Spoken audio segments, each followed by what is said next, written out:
Ayan guys, natapos na natin yung nakaraan na upuan na drifted wood product natin.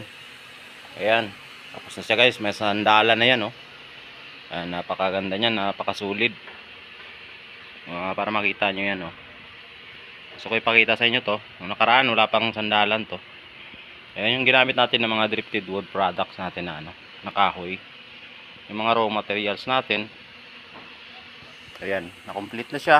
Mayroon na siyang sandalan, napakasulit niyan, tibay niyan guys. Napakakapal. Ito yung mga lumang kahoy na ginawa natin, pinaslice natin. At ginawa natin mga furnitures.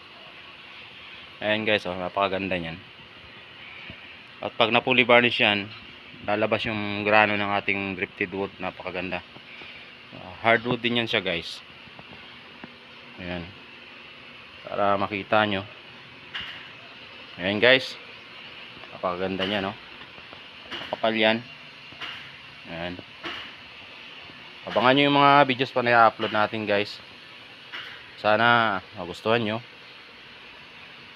Sa mga hindi pa po nakapag-subscribe, baka po pwede nyo pa i-subscribe para makita nyo pa yung mga gagawin pa natin.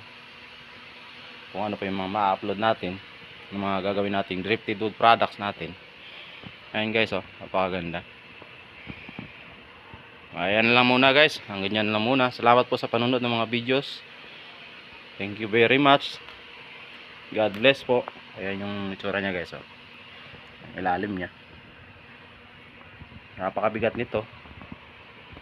Solid na solid yung ginamit natin.